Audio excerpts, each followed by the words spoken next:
Hi, everyone. Welcome to my first episode. We're here for the human experience. Thanks, everyone, for joining. I want to give you a little bit of a background on me and how I got here. Not, well, here, yeah. I am Lisa, and it all started when I was born. Just kidding. It did start there. But in my family, we talked about the power of our mind, aliens, UFOs, how big the universe is, that kind of thing. So we always talked about those, and we had that. But the only thing is that we had encyclopedias, so they weren't, it wasn't just a clickety click away. It was looking through the encyclopedias. But we did have those conversations, which opened my mind to the power of our mind. Fast forward to 2008, 2009, I became incredibly stressed out. The external world I felt chaotic at the time, and so was my internal world. And basically, I wanted to find happiness. How could I be happy? Although I wasn't as if I wasn't happy, it was more, sorry, just looking at a couple of action items here. My apologies. So it wasn't as if I wasn't happy. It was more what I actually figured out later on. It was that I wanted to quiet that inner chatter, that yap, yap, yap, the negative self-talk, the repeating the same conversation over, repeating the same emotions over. You know that, right? And so actually what I did find was, yes, I managed to quiet that down. So in the meantime, so in 2008 and 2009, I knew that I had to go within my mind and go within my body and figure it out. And I didn't even know what that meant. I just knew that the external world wasn't going to, per se, help me.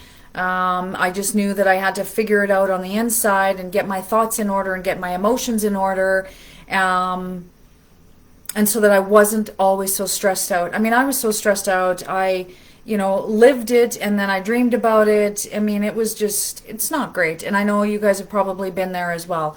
So I just thought for myself, I got a deal here, and I can't, other people have managed to do it, so I should be able to do this too, right?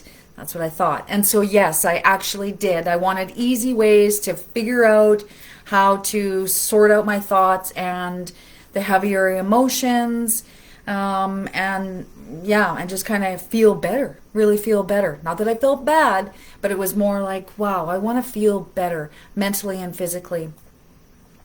And we've all thought about, or I don't know if we've all thought about, I've thought about it, going to sit on a mountaintop and just zen out, right? Who doesn't want to do that?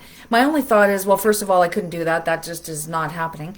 My other thought was, well, as I'm stressed out, going to sit on a mountaintop or zenning out somewhere and totally isolating myself, well, I still need to be in society. I still have a job to do. I still have all these responsibilities. And if I need to go on a mountaintop, not saying that that's bad, but if I need to go on a mountaintop and zen out, well, what happens when I come back into society? And the reason I thought about that is because I know lots of people will take time off of work or stress leave off of work, and I did that too. But you still have to come back, and I thought, okay, well, and so same thing. I want to be in society. I don't want to be stressed out. I want to be emotionally regulated, not being angry, not being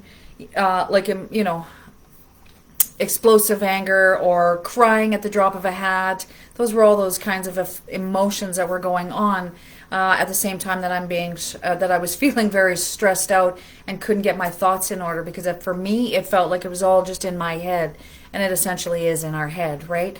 So I just thought, okay, so I can't zen out, so I'm going to start figuring things out. So I was able to take time off work.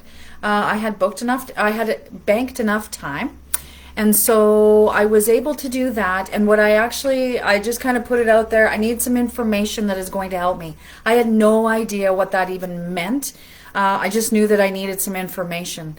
And so, weirdly enough, the first book that came to me was The Secret. I watched the movie as well, and I know some people feel like there's some controversy around it. I don't know. It helped me. And so as I'm reading that book, it was, I had these moments of flashbacks of being a kid. Oh, I shifted my thoughts, right? Law of attraction says change your focus, right? Where your attention goes, right? Or your energy flows. And I thought, oh, wow. So I had these epiphanies and these paradigm shifts were happening as I'm reading this book. And I thought, wow, this is very cool. And a lot of it, as we all do, we know this stuff innately. So it just kind of clicked together. And as I was having these thoughts, realizing as I'm reading the book and getting this insight into my life, all of a sudden it was starting to really connect with the thoughts and the emotions. So it was just, and when the thoughts and the emotions connect, it is this, oh, okay. And so I started to already release some of the blocked up energy that had been stored from past experiences, right? Didn't realize that we're just dragging them around with us. And so it was like, okay. So then once I finished the book, and there were times that I had to go back and reread, no biggie. And once I finished the book, it was like, wow, this gets me going. Like I just thought, wow, the power of the mind. The power of the mind is so transformational and so empowering. So then more information came, and so I started to, books came to me, so I read the books, and every, videos came, so I read, watched those. And really for me what it was is that how could I take the information that I was learning, because it was coming to me, how can I take it and now put it into my life? How can I take it and absorb it, and how can I transform my life into one that makes me feel better, right? And ultimately it was that how can I control my thoughts? How can I control my emotions? Control, right? It's like, oh my God, I don't want to have whatever, like a nervous breakdown, a quiet nervous breakdown, internal nervous breakdown. So as I'm getting the information, I started to just put it into my life, and into my experiences and my past, and I did it as I had to learn how to do it as a non-judgment. It's pretty difficult at times, especially when your brain is so used to running into the judgment or that negative self-talk. And I thought, well, that's not helpful, because I've done that and nothing has changed. Kicking yourself in the butt and still nothing changes, that means stop kicking yourself in the butt and shift how you do things, right? So I just started to look at that. I'm like, okay, well, what do I need to do here? Well, what do I need to do? Actually ask myself questions. What do I like about the situation? What do I don't like about the situation? What could I have done differently? All of these questions. How can I connect the thoughts and my emotions? Because once we get that connection, then it is mind-blowing at times. So I just started to ask myself questions. What do I like? What do I don't like? What do I think about that? How does it make me feel? How do these things make me feel? And you have to be honest with yourself, because your ego mind will be trying to make excuses and come up with all kinds of lameness, I'll say. And it's like, no, I don't need that, because I'm already having that. So how can I do that? So basically I started to look at my life as an observer, and to stop judging what was coming up for me. And if the excuses came up from past, it's like, oh no, don't believe that, right? Or, oh no, it's okay, oh well, those kinds of words. I'm like, that's not helpful. So I just started to shift, and it does take time. One of the best things that I did do was, and everybody says journal. And so I just thought, I got it all up in my head. I don't need a journal. Then I found out that, holy moly, 60, they say, I have no idea, 60,000 thoughts are running through there every day. And a good portion of them are the same thought I had the day before and the day before and the day before and the day before. So it's like, holy mackerel, that needs to stop or be more productive, right? So I'm like, okay. So I just started to journal. And so when I wasn't journaling, it's rattling around in my head. Like I like to say, it's rattling around in my head like a baby with a box in a boxcar. And so not helpful. So the thought comes forward and then it goes backwards. And then something else comes along and we're in a squirrel moment and then we forget. Like it's just, so I took everybody's advice and started to journal. And wow, what a difference. It doesn't have to be pages and pages of journaling. It was, let me just get this out of my head. And once I started to pour it onto the paper, and sometimes it was just a paragraph, right? Or a few words. And then all of a sudden it just transformed things. I was able to see a new perspective. I was able to get it out of my head and actually see it. So then here it is on this piece of paper. And so now I can go, oh, this is clearer. I got a crazy cat going on here. So this is clear. So now I can actually see what's going on in my head instead of just having it rattle around. And I have it on a piece of paper. And now I can go, oh, okay, this makes more sense. And now I'm better able to manage and sort things out and understand what is going on. I like to talk about the intuition. So when we put it out on the piece of paper, our intuition will tell us, our intuition is like a multiple choice test. It's very quiet and it's always the first answer. So if we can get that information out first, without the ego mind or the monkey brain coming in and yap, then awesome. So then it is looking at that. It's like, okay, and that's being honest with yourself.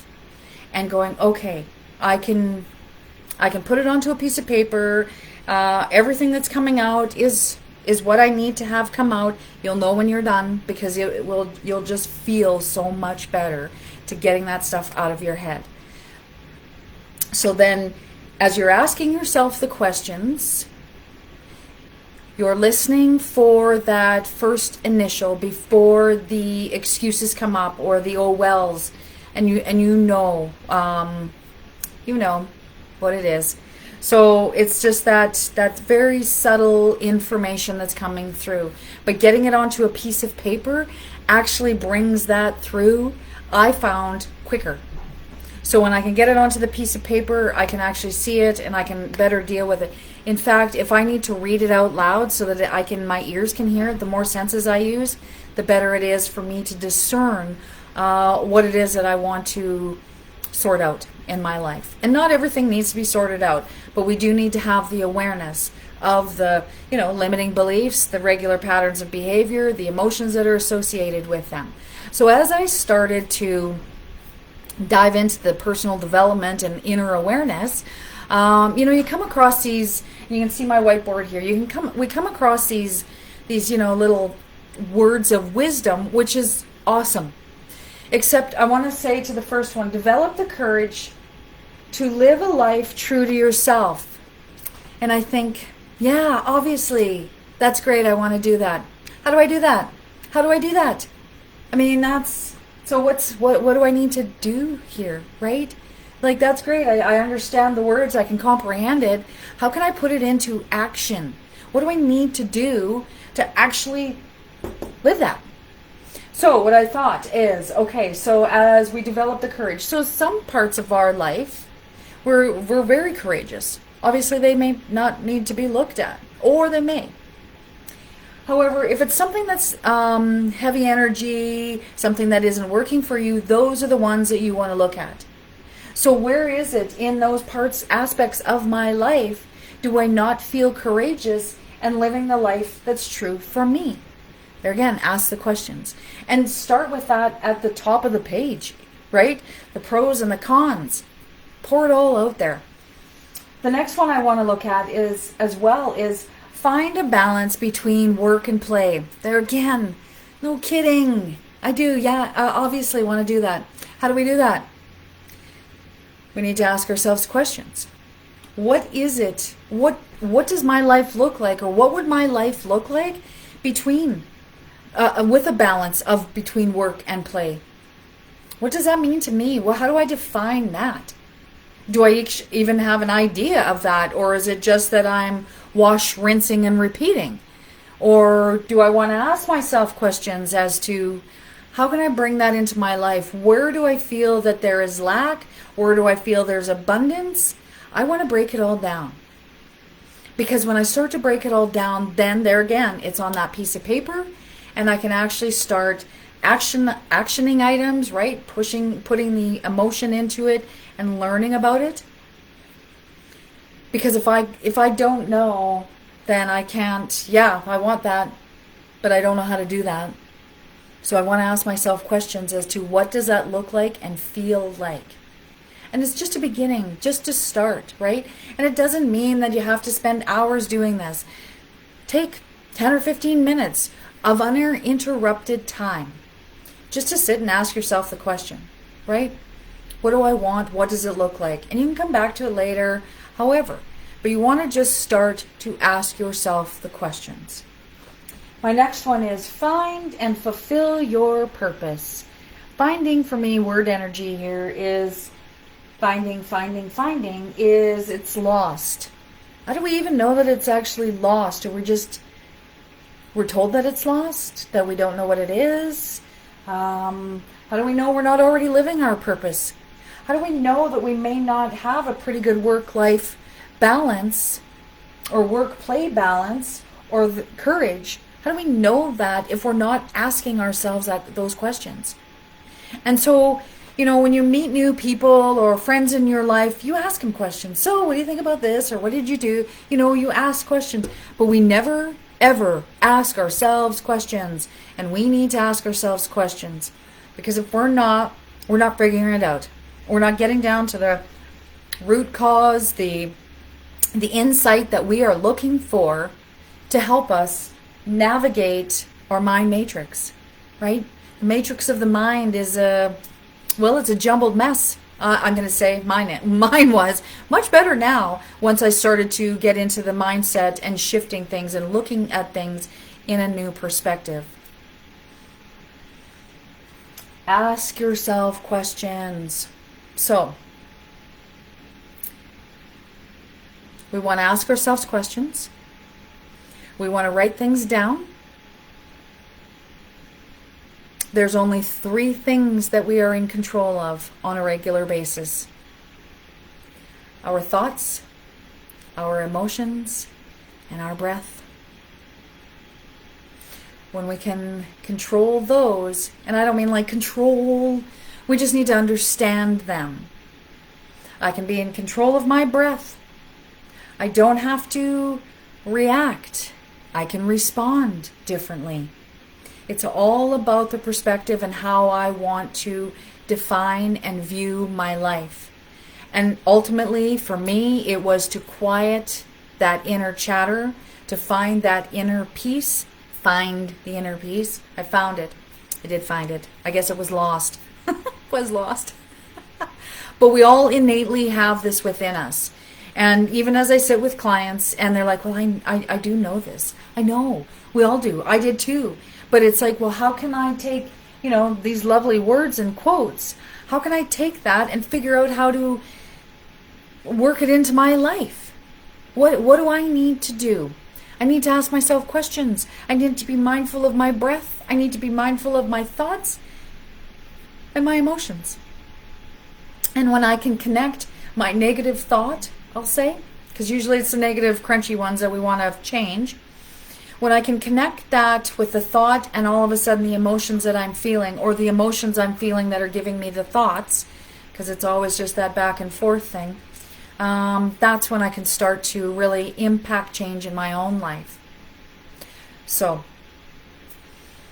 I hope that gives you some insight into the mind-body-spirit connection.